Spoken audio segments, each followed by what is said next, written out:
nitwa Elite Shingo. Imese zishize nakinaga muri Lion. Iyi ni game ya kabiri igiye kuba kuri uyu munsi. Sinamenye ibya basket niko bigenda, gira umwaka mwiza, umwaka kugira umwaka mubi.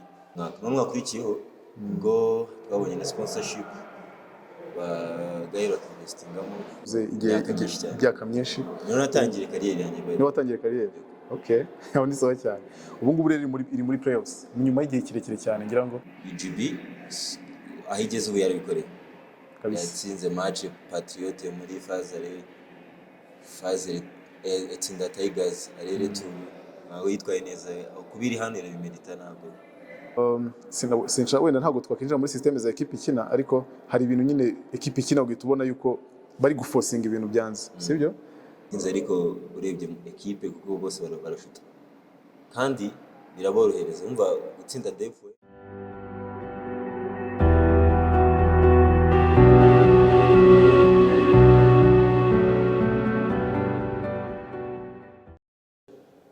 Hey, what's up? This is Borazon. Nk'ibisanzwe nitwa Rutayisire. Uyu munsi turi kuri BK Arena. Hari kubera playoffs. Ni game 2. Tugiye kuganira n'umukinnyi umwe umaze iminsi itari mike muri ligue. Elite Shingo yakinaga muri Orion last season, ni season. Ariko bo bari muri off season kubera ko ntago bari gukina playoffs. So tugiye kurebera hamwe ikipe ifite amahirwe ni iyihe. UGB yakinnye igihe kirekire n'umwe nawe yatangiriyemo gukina, hanyuma turebe uko ihagaze. Ikipe ifite amahirwe ni iyihe, Reg, Patriot na IPR ni ikipe yakora ikinyuranyo kuri uyu munsi ikabona game 2 cyangwa se game ikabona win 1, kubera yuko ku munsi w'ejo ikipe ya Patriot yabashije gutsinda APR ifite win imwe. Ikipe ya Reg itsinda UGB nayo ifite win imwe. Uyu munsi araza kuba itandukaniro. Reka tuganire na Shingo aduhereze aviwe cyane ko byose nama ekipe yakinnye nayo. Noneho turebere hamwe ekipe yatsinda kuri uyu munsi cyangwa se izatwara igikombe. Let's go. Elite bimeze bite se? Meze neza se? Mbere na mbere kugira ngo tuganire ndagira ngo ubanze udukore introduction ku bakunzi ba Borazon. Nitwa Elite Shingo. Imese zishize nakinaga muri Lion. Ubu ngubu nta equipe ufite. Okay, mbere na mbere ko dushaka ko dufatanya kureba zino playoffs bimeze gute, amakipe yiteguye gute, equipe ifite amahirwe menshi. Iyi ni game ya kabiri igiye kuba kuri uyu munsi. Game ya mbere yagenze gute nibyo tugiye kuganiraho, ariko ndagira ngo ubanze utubwire muri make nyine journey yawe, career yawe imeze gute, ubu ngubu nyine bigeze he tu? Ubu ngubu biri kugenda neza, nabonye nka kushize. Natangiye nyine muri UGB nakinnye imyaka 2. Tangiye muri Lion niyo nakinaga umwaka tugiye kurangiza. Ariko muri UGB before yo kujya muri Lion ntago sinzi ukuntu byari bimeze. Ntago abantu bakubonaga cyane. Nyine byari bimeze gute? Ni ikibazo cy'umutoza wari ufite imvune? Kubera yuko before yo kuva nyuma yo ugiye muri Lion wagize season nziza. To be honest, wagize season nziza nk'umuntu wari umaze hafi ndumva nko muri season yose warakinnye mu game nkeya ugikina muri UGB, right? Sinamenye ibya basket niko bigenda, gira umwaka mwiza, umwaka kugira umwaka mubi. Sinzi icyo cyari kiri buri hari ibyo nena gusoma umutoza nawe abimenya. Ariko umwaka wabanje muri UGB nabona mwanya hagije gukina. So ndi kuvuga nanjye before you kuza muri Lion. Oya na mbere first yo muri UGB nifite umwanya gukina nyina ndimo ni batanu wa mbere babanzamo. Ndi umukinnyi beza bari bafite amateme bari bitwaraga neza mu mwaka. Mu mwaka ukurikiyeho ubwo twabonye na sponsorship bagahera investingamo niho byose bihinduka, bazana ikintu bashyashya. Nkeka ko buriya umutoza baravuga ko umwanya wanjye arandetse mwandusha niyo mutambanaga cyane. Sezo muri Orion wa nyine tuhenga experience. Nijya muri Lion byari bikomeye kuko umutoza ari mushyashya n'ikipe nshyashya. Umva nka match 2 za mbere nari umukino nakinaga iminota 10-12. Nyuma nibwo natangiye kwigaragaza. Nkeka ko ari match ya Kepler ikinye neza, yari match ya gatatu muri championnat. Itwara neza gukomerezaho. Kabisa. Hanyuma UGB ni equipe wakinyemo nkuko wari bivuze igihe myinshi. Niyo natangiye kariyeri yanjye. Niyo watangiye kariyeri? Okay, aho ni sawa cyane. Ubu ngubu rero iri muri playoffs nyuma y'igihe kirekire cyane ngira ngo ushobora kuba imaze imyaka myinshi cyane itakina playoffs. Urabona ihagaze gute, wayiratinga gute coaching abakinnyi UGB aho igeze ubu yarabikoreye kabisa. yatsinze match Patriote muri Fazere itsinda Tigers arere tu nawe yitwaye neza kubiri hano irabimerita ntabwo kabisa. n'abakinnyi beza.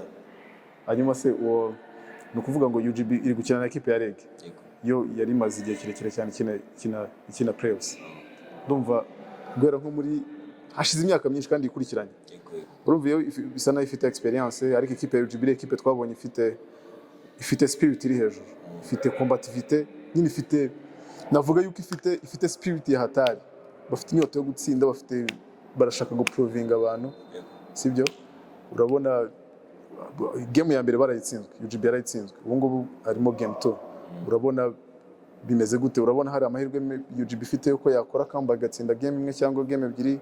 Urabona hari amahirwe menshi yuko yakina finals ugereranyije na Swadi ya REG.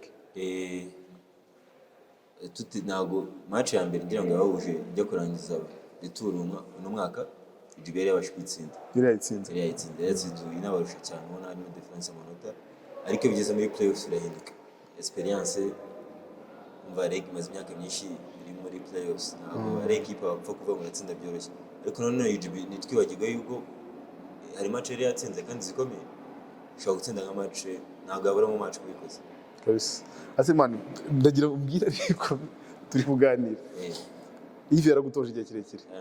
No kuvuga ngo UGB abantu bareba basket spirit yayizamutse ari uko Yves atakifite uko nabivuga, yari fitwe n'uyu mutozo mu Burundi. Uyu mutozo sinzi nimba yaragutoje ntabwo yagutoje. Urabona byarapfiraga ni Yves utara maintaininze equipe neza ni oya sinzi buriya muri equipe ibintu byinshi bitandukanye haberamo ibintu byinshi, hagiyemo staff, hagiyemo na coaching staff n'abakinnyi ubwabo ku giti cyabo. Yves aranafite kinini, niwe mutozo wa mbere ugira icyizere, amajezi, experience mu minota yo gukina ihagije. Yves kuri njyewe aho ngeze n'ubu ngubu yakontribuye nka 70% kariyeri yanjye, kuko iyo najya muri UGB nahandi gutangira bari kugaragara yagushyize kuri spotlight muri make. Yves yatuzozaga neza buriya njyewe ukuntu nzi Yves ukuntu yanoje n'ukuntu twamubona muri equipe, ari umutoza mwiza. Ahubwo sinzi nimba imyaka yabanje ari abakinnyi batari bari tayari, abakinnyi batari bafite inyota. Hari nk'igihe dukina muri UGB twatangiraga match ubona ko tuyifite dukombe tugahangana, ariko ya minota ya nyuma karite ya gatatu nya kane birabona last niko byari bimeze, kwimaintainga bikatugora. Ayi Patriote tugiye gukina na Patriote turusha inota rimwe twayiridinze game yose, ari ukuntu management yo muri money time yatugoraga. Sinzi nimba ari uyu mutozo wabihinduye, sinzi cyahindutse n'umutoza equipe yacyari yayi. Ese equipe Yves yayitoje na Dumbi ngira ngo uyu mujama wundi nimba ari Amato nimba ari muri Ghana, ndumva ari we wajemo nyuma yuko Yves agenda. Itimo Yves yarayitoje, ariko Yves ni umutoza mwiza, nanjye ntago nareka kubigaruka. Ni umutoza mwiza kandi numva ari nawe watsinze Patriote muri Fazare, watsinze Patriote. Rero ntago umuntu yamwandaritinga, nuko ubona equipe nyine yaragize pressure, igira inyota cyane yo gutsinda, aruko muri make nyuma yuko yivavamo changement yaragaragaye. To be honest, changement yaragaragaye kabisa. None se turi kuganira abakinnyi bari muri UGB, ndizera ko na amatwari yifamuze uriya muri Ghana, nifamuze si yaje nyuma yuko yivagenda. Hari game Yves yamutoje, ntabwo nibuka ariko ndiko bihari, sinibuka neza. Ni wamenya buriya usanga n'abakinnyi wenda ari indi mentalite bamutoza mushyashya bashyizemo, gatuma none bagira inyota yo gushaka igikombe. Kandi naziya match batsinze, gutsinda Patriote buriya cyane bikongerera muri nuza muri dressing room mugira courage bose ko byose bishoboka. Usko na REG twayitsinda bigize gutyo bazatsinda REG. Bumva ko Yves afite nawe itafari yashyize yose, ariko yose ni UGB kuri njyewe byose ni Yves ko abakinnyi babazanye kabisa. Bose cyakoze hari recruitment yabaye, numva ni sawa cyane, ngenda yishimira ya Dumbi. Dumbia ni umukinnyi ukomeye. Huh? Dumbia ni umukinnyi ukomeye. na kapiteni Kapiteni uriya mutipe wa Metis Steve. na Steve afite experience buriya twakinnye muri APR. Akinnye imyaka myinshi cyane muri ligue yacu. Amaze kugira experience ya ligue. Ahubwo ikintu gitangaje kuri Dumbia ni ukuntu yaje atazi ligue mu Rwanda agateye adapt. Ni umukinnyi mwiza. Umukinnyi mwiza. Rege sura ibona gute? Rege irakomeye. Urabona izatwara igikombe se cyangwa izahangana cyane? Byaterwa n'ikipe igeze. Byaterwa n'ikipe yageze finale. Ariko nta ikipe irimo hano yoroshye. Nta irimo yoroshye ariko tutagarutse ko tutarenganyije ko APR ivuye muri bare. Buriya nayo ushaka gusubira batanga umwanya wa gatatu ngo n'umuntu avuga ati nitugerayo ni finale. Kandi ntabwo bagera muri bare batabanje gutwara igikombe cyo mu Rwanda. Ariko rero Rege ifite abakinnyi beza. Rege ifite abakinnyi beza bari kuri standard nziza muri Afrika. Ifite MVP, ifite Cleveland wagarutse kandi umeze neza, ejo araduprovinze ko ubungu ameze neza. Ikagira n'abandi bakinnyi beza b'abanyarwanda. Ahubwo urebye APR ni impamvu nge Rege mbona ko equipe nziza inafite amahirwe yo gushobora kuba yakompeta kuri finale. Ifite bench nziza abanyarwanda bashoboye kandi buri equipe ifite abaroko beza kuri cost time.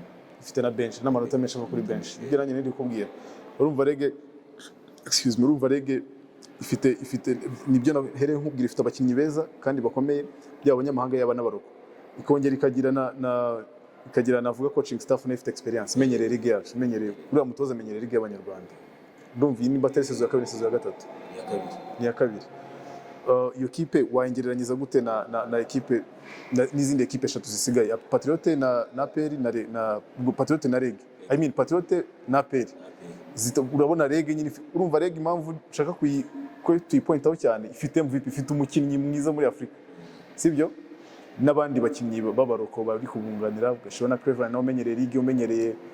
Navuga ko muri zino playoffs akina cyane experience. Ureba ikintu gikenewe.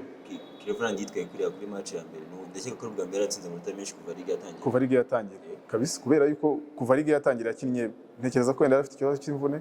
Ubwo ni match ya mbere akinnye avuye mu mvune, yavuye kwibagisha nimba. Match ya Jubeleki. Na match ya Jubeleki. Ako yigize match kuri Petit Stade, yagize match mbi. Urumva nibyo ndi kubwira, aya magame tuba tugezemo na magame asaba experience. Urabona Rege ifite amahirwe meze gute? Ariko tutirangagije ko nandi matimu nafite Rege kuri njye nyama y'ubwe 90% yo gutwara playoffs. Seriously?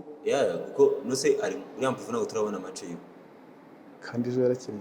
Ntabwo turabona umuntu umuhakaza ahubwo wenda. Umuha competition ariko nawe ntabwo turabona match nziza yiwe kunemeze. Kuko nimba nibeshye tsinze mu 6 matara arane. Ejo ntabwo nibuka neza umuntu yatsinze. Actually ntabwo twabonye. Urumva nawe ntabwo turamubona akina uriya muri finale ngo tuzabona yahuye n'abapipo bagirana niba bagezeyo cyangwa se bakamdo niba bageze finals. Hanyuma luckily ejo barebye game zose, sibyo? Patriote na APR namba equipe asa ubu ngubu nayahanganye cyane, niyo navuga makeba ubu ngubu guhera umwaka ushize ngira ngo cyangwa guhera inyuma revolution. APR yakoze revolution ushaka guhangana cyane n'ibiki byose. Patriote nanone kikwereka ko harimo competition, harimo n'ihangana rikomeye n'ama equipe. Uvuga ngo ejo byageze kuri game tutazi roster, tutazi ngo bongeyemo nde bakuyemo nde. Bongeyemo Patriote, bongeyemo abakinnyi babiri, ariko nanone ifite abakinnyi benshi bafite imvune. Ifite Steve ufite imvune na Cole nawe ufite imvune. Urabona Patriote ifite amahirwe angana gute ugendeye kuri roster wabonye, ugendeye kuri game wabonye ejo bakinnye na APR final mabara nayitsinze. Urabona ifite amahirwe meze gute aka kanya uyu munsi kuko siri imbere ya APR kuko ifite game ya mbere. Ahubwo no game y'uyu munsi niyo iza kudetermina uzakina uzatujya finals. Kandi akeka ko hagati ya APR cyangwa Patriote izitira finals ari yose izatanga akazi gakomeye kuri equipe izavuga hagati ya UGB na Rege. Ko ushaka twabonye match nziza umwaka ushize ya final ya playoffs, ariko uyu mwaka ndakeka ko izaba match nziza kuko Rege ni equipe ikomeye, Patriote cyangwa APR ni equipe zikomeye zigaragaza game nziza. Ejo twarebye match nziza ya APR na Patriote. Patriote rero izagera se ibibazo byose by'imvune ifite ugende kuri experience yawe. Ariko na APR ifite imvune Diarra ntabwo yarangije match. ntekereza ko Diarra we ntabwo ari imvune ikabije anasibye mbanza yasiba game y'uyu munsi gusa rero game y'uyu munsi ibaze Patriots itsinze game ya kabiri bikaba bisigaje game imwe urumva ko bizabikomeye aba ari hatari kuri APR. hanyuma APR tumaze kubona ko iyo udafite Diarra APR ntayo nta ekipe itayitsinda ihita iba underdog mbona biterwa n'ikimani umukinnyi umwe ashobora kuva muri team gahita iba underdog ikintu cya mbere ntekereza gishobora kuba kitari ibibazo ntabwo bazi gukina Diarra atarimo ubwo turegeye match ni ukuvuga play zose zishingiye kuri Diarra nyinshi kuko Diarra offensive arakugora defensive ukaba ibindi bibazo kugira block nyinshi ikipe itazi gukinira kuri trop kugira ngo muzatsinde APR muri paint biba bigoye rero ejo Diarra avuyemo niho babonye bakadu bitwara neza ba Frank badomina muri paint kuko Diarra presence ye nayo ikirimo urumva rero APR niramuka imenye yize gukina game idashingiye kuri Diarra cyane habe defensively offensively ngubu umukinnyi baramucika azi yiteguye ko Diarra aza gukora backup aza either kubloka cyangwa kujena mu attack ariko ubu ngubu iyo babacikaga basanga muri paint harimo Ndoye bakadishinga kuri ba Kado na ba kabonekamo open space menshi nyeka ko ahubwo na match y'ejo Patriot yabarushije muri paint cyane amanota menshi batsinze na muri paint ko bararushije muri paint baradominate sinshaka wenda ntabwo twakinjira muri systeme za ekipe ikina ariko hari ibintu nyine ekipe ikina ugahita ubona yuko bari guforcinga ibintu byanze sibyo wenda wowe undusha experience urabona nk'ejo nandi kura kuri stats ndeba Mpoyo na William bafite attempt nimba nibuka neza ni 32 hagiyemo izabaye successful 5 bombi uziteranyije za trap ibyo bintu bitekereza ikimani kubera iki nyine kuki nimba nibyo ngiye nandi kuvuga like urabona iyo umutoza wa APR iyo Diarra avuye amahita ba frustrated ahita buri ibintu akina ahita bura assist nyine bita bimuvanga mu mutwe then equipe abakinyi bawe ngenderwaho bakoza attempt 30 na zingi ni attempt nyinshi man ufasha abakinyi bawe ukaziteranya still ugakomeza ugakina iyo system wowe bitekereza gute je ntabwo ibyo bintu mba mbyumva nyine nimba ari ubumenyi buki kuri basket simbizi nimba system yanze kuki utachanginga penetrate cyangwa ubomore nyine nimba trap ezanze APR sofa ngo ni equipe ifite abashitiri beza muri league nubwo atayo balidinze ariko urebye equipe kuko bose barashuta kandi biraborohereza umva gutsinda defwe muri paint nkuko Patriot bikoraga APR kazamuka gatsinda trap urumva bakuyemo amanota nyeka ko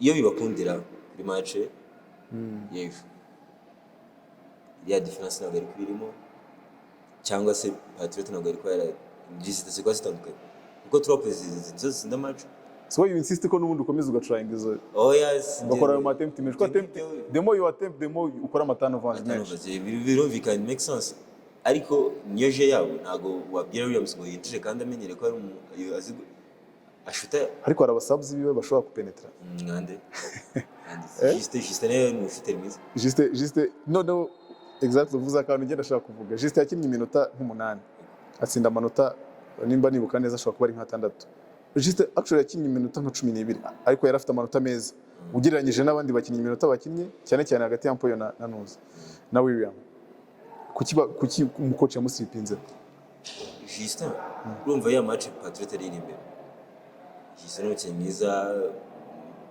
ngiye ni best shooter so far dufite mu Rwanda kuko urebye attempt akora n'amanota atsinda na trap atsinda birajyana bimeze neza urumva cya mbere cyo ntabwo umutoza yawe afite ibintu byinshi kuko afite pressure baramusha amanota ngahe umukinnyi we yavunitse nyakuri ya match batigeze banaridinga ntabwo bigeze baridinga urumva rero ari igihe umutoza ashaka kukwibagirwa yabibaho ku bantu bose bibaho no muri equipe yacu ari igihe muri Orlando yari afite assistant coach babiri umutoza mukuru akakwibagirwa nkusaka kwibagirwa na Igor akakwibagirwa ni pressure uyu munsi tuza kuri match yani pressure ya match kuri koze yani pressure match uko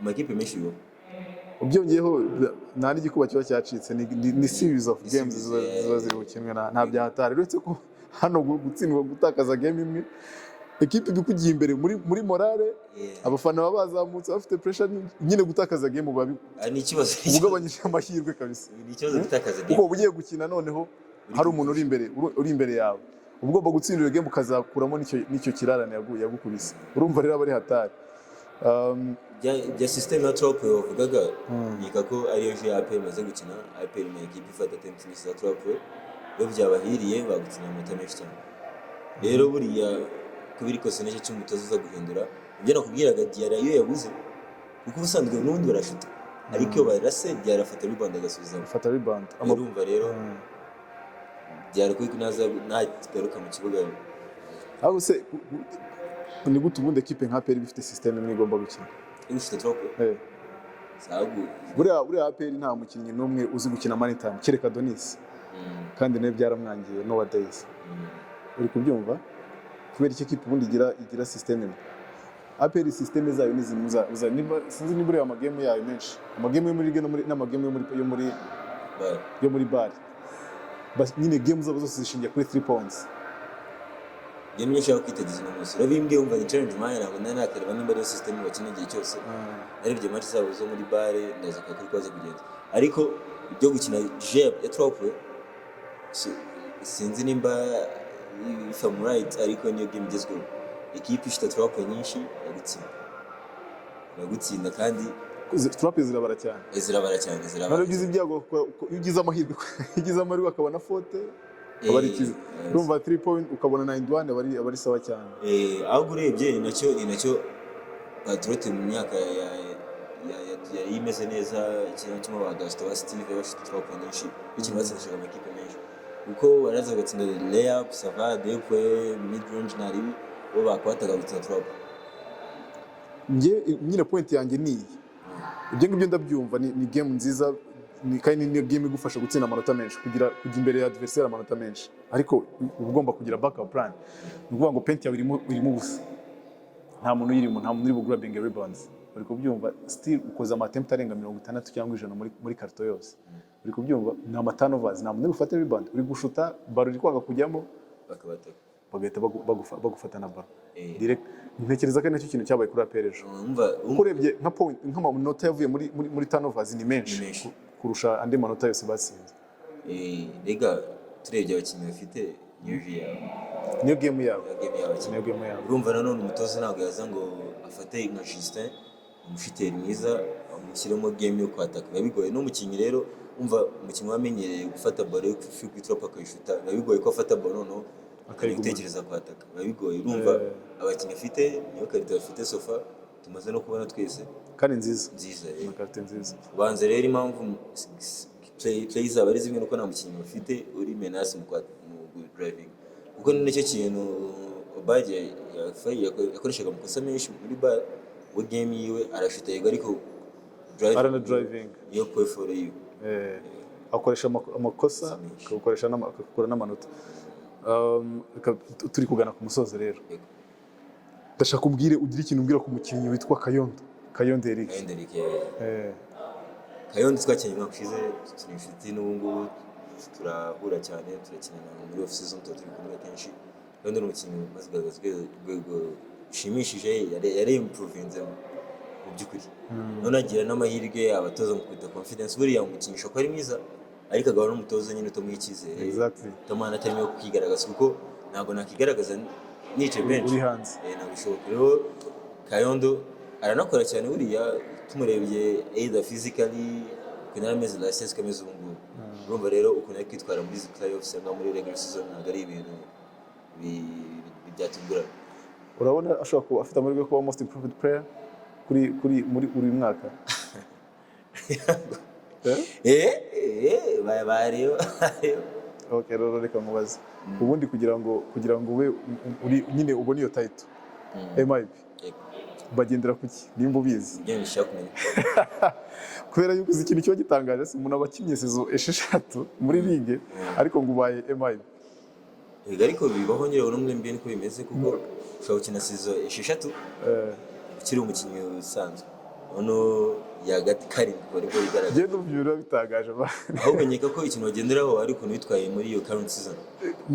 Ahubwo nkeka ko bagomba kureba n'imyaka. Imyaka maze muri imyaka actually imyaka ufite kuko biriya bintu ni nuza ni mba numva birimo nyine bifite igisobanuro kinini cyane nk'umuntu ufite imyaka mike ya kwanza unafite imyaka mike muri ligue. Uburyo uyu motivating naho kumbwira umuntu akinnye sezo zirindwi bahisemo kubitira title ari no guteganya wenda kuritaringa cyangwa kubivamo cyangwa kuyakute mba numva bidasobanutse. Kuri wowe ni the most improved player muri regular season kuko nkeka ko bari regular season kurusha playoffs. Bari regular season niko mbikeka kuko n'umwaka ushize ngira ngo yari Musinga Fabrice yari Musinga kandi ikipe nayo yagize playoffs. Nge ntago waba umpaye ikizamini gikomeye. Reba match zose ndakubona uri kumwe ndazireba ariko ubu ngubu waba umpaye ikizamini gikomeye gusa Eric yaba arimo uri kubyumva haba harimo Cyiza yaba arimo ariko nta kindi kintu ngendeyeho hari ukureba nyine umukinnyi Rust yakinnye gute ubu ngubu iyi sezo yagize gute nawe waba urimo kubera ko wagize sezo nziza. To be honest ntabwo ari ibintu byo kubeshya wagize sezo nziza n'amastat wagiraga n'amastat meza kuri buri game. Abandi bona byanciyeho. Okay, reka ngiye kubaza ikibazo rero gisa n'ahari cyanyuma. Ubona ko dufite ikibazo cy'abaroko kandi mu nguni zose sibyo haba muri equipe nationale haba muri equipe igiye gusohokera igihugu muri BAL cyane cyane ku basenta kandi dufite abakinnyi bafite hate nubwo badafite mass badafite body ariko bafite hate ushobora kandi body nta n'ikintu muri bivuze cyane as long as umukinnyi akomeye ushobora guhangana ushobora gukoresha nyine imbaraga ufite. Utekereza ngewe ku giti cyanjye nk'igitekerezo cyanjye wenda nawe urambwira ukuntu ubibona. Njye ntekereza ko nka federasiyo bigomba kugira nk'abakoci tuvuge nk'abakoci ba federasiyo niko byumva bafata abantu bakabatraining nimba uri umusenta ukaba ufite umukoci nyine w'abasenta akagutraining ukaba strong ukaba nyine umeze neza niko byumva kubera ko bigufasha personal ariko bigafasha na equipe nationale kubona abaroko uko mu marige mu marushanwa internationale gufata abantu ukabanetraliza cyangwa ukabareza ubwene gihugu bwawe ntabwo bikora cyane kurusha umwana w'umunyarwanda ufite patriotisme uri kubyumva uri gukinira igihugu cye. Sinzi niba ariko n'abandi bantu babyumva. Bafasha umupeti tuvuga abana batanu cyangwa abakinnyi sino kuvuga ngombwa abana ukabashyira ahantu hamwe niyo wafataka nk'ubu tuba tugiye muri off season ukaba training umusenta ukamukubita umukoci wagakora gym agakora kafiti meze neza kabisa. Nk'ubu nka Kanyundo navugaga Show Musinga ukagira gute ubona ko ari abakinnyi beza bakora cyane uri kubyumva ariko babura nyine babura technical skills cyangwa babura fundament sibyo. Ntekereza ko bafashe bakabashyira ahantu bakabatraininga ubu byumva gute ibyo bintu uvuga nibyo ariko tuzi ligue yacu turimo ni ligue iri gutera imbere byihutse buriya nabyo baba bari kwibona obvious kuko babona muri equipe nationale abasenta muri bar mu makipe asohokeye igihugu buriya nabo uko biri kose bari ku n'ikibazo cy'abasenta sinabasenta gusa abaroko ubona ko nk'abaroko bari bakomeye mu Rwanda wababara ndabeshya wababara kandi nyine haba harimo factor nyinshi ariko ntabwo ari ikintu kigoye. Ntekereza ko amafaranga wafata uri kuinvestinga mu kunetraliza umukinnyi uvuye muri USA cyangwa hehe ahubwo wayafata uri kuri development.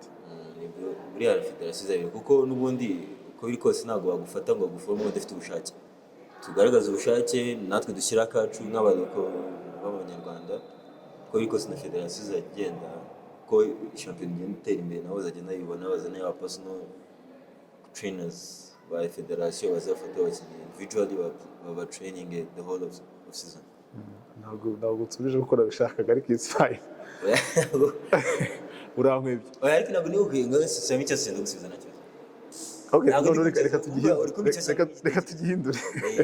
Ubu naho buri kugira ngo tugire abaroko beza bari ku rwego rwo guhangana. Nanjye reka ndi umunuko urumva iyo situation mu challenge. Impamvu mbikubajije nuko nawe uri muri iyo situation sibyo iyo situation nawe ikiniramo uzi challenge uzi byakosoka nyine nawe harawugira ukavuga ati come on ibi bintu bigenze gutya byaba bimeze neza rero ko mbitekereza nanjye ndumuruka uko biri kose. Ikindi uri n'umukinnyi nyine navuga ko ari generation nzi ya vuba sibyo, uzi n'abagenzi bawe hari n'ibintu nawe uzi birangiza umukinnyi, uri kubyumva ko abenshi ni inshuti zawe uvuga ati man uriya mukinnyi ni umukinnyi mwiza, yaba umukinnyi mwiza ariko nyine bino bintu ari kujyamo bizamurangiza vuba. Kandi hari nabo nanjye ndabazi nyine muri rusange ubona habura iki facilities, guhembwa neza, ama equipe nyine ko umukinnyi ari muri condition nziza, nyine muri make muri rusange federation yakora iki? Icyambere ni umukinnyi uri muri condition nziza bimufasha gukora cyane. Iyo umukinnyi uri muri condition nziza arakora. Ubu ngubu amakipe menshi usanga mufite contrat y'umwaka ariko utasanga umwaka ari umwaka wa season, kandi mu by'ukuri umukinnyi aba akeneye kwitabwaho no kwiyitaho mu gihe cya off season. Ni naho nyine ukomerera, naho uterera imbere, naho varuwa mu bintu byose. Urumva rero icyambere twikwa professionals, nimba ari contrat basi ukareba ko umukinnyi mwajya mugira umwaka mukiri kumwe umwaka wuzuye bya regular season. Ikindi abaloko kwitaho, you have to be professional, ushaka gutera imbere kuko wese afite vision yiwe n'ukora ibyo ngibyo nyine buriya ushaka gusanga ariko wabibona. Rero mu gihe twe twaye aba professionals uzi icyo ushaka kuri kose, dufite na background zitandukanye kuri kose ukuntu akitwara sigo kana kakitwara. Rero cyambere abaloko twe gukoraho twe tukimenya ku giti cyacu, kumenya icyo ushaka, ukaba ufite intego zawe wowe ushaka kugera, noneho nyuma wagira discipline nyuma yo kwimenya na federation zagashyira akayo. Numva we being professional uko twe tumeze tuyaze gose ko tumeze umuntu kabisa. Facilities zose zirahari, dufite stades nyinshi ziri kubakwa, cercle use ifite ikibuga cyiza kimaze iminsi kandi kiri open ku ba athlete bose. Anytime ushaka gukora agenda ko IPRS zirahari, facilities ntabwo zikiri ikibazo nko byari bimeze mbere. Numva hasigayeho twebwe no twe turashaka iki twikoraho. Eri noneho dusoza nagira ngo umbwire nyine overview yari igiye ukuntu ubona yagenze comparinze n'umwaka ushize, ibintu byahindutse. Kera twakinaga kuri LDK, ubu dusigaye dukinira kuri Petit Stade na Arena hamwe. Noneho turahita dusoza umbwira na equipe yitwa ya Tigers yakoze investment nyinshi cyane, unfortunately ntabwo yamekinze kujya muri playoffs. Umbwire nyine wowe ushusha ubona byaragendekeye gute bita dutoze nyine league mbonye muri mvugiye muri rusange bashize umuntu akagenza neza kushize kuko nabwo nanjye bose banye gukina, ariko sibyo gusa bavuye LDK kuko twagiye Petit Stade no navyo irazamuka. Hari amakamera ushaka match y'abakinnyi last night ukagenda na YouTube ukigaho, byoroshye ngo byaroroshye gutera imbere. Tigers yo yabaye disappointed kandi twatsi nyine n'abafana gusa yabaye disappointed kuko urebye amafaranga bari bashoye, abakinnyi bari bafite yari supposed kuba hano, ariko nanone niko basket cyiza cya basket birizo birahinduka. Murashora indi kipe ishora, urumva rero the best ni ubona opportunity yo kujya muri playoffs. Ugereranyije na game y'ejo wabonye abasifuzi urabona bitandukanye n'abasifuzi basifuye regular season. Ni beza batandukanye, ni beza. Twizere ko bizagenda neza ubu. Basifura ubona nyine ari ibintu biri clear na bindi biteganye ko bavugaga nyuma ngo abasifuzi byagenze gute ntabwo bizongera kubaho. Simana Sante rero akoze cyane. Asante tuzishimira kongera kubona none tuganire kuri career by'umwihariko urugendo rwa basket. Reka ubu ngubu twenjoying a game. Merci.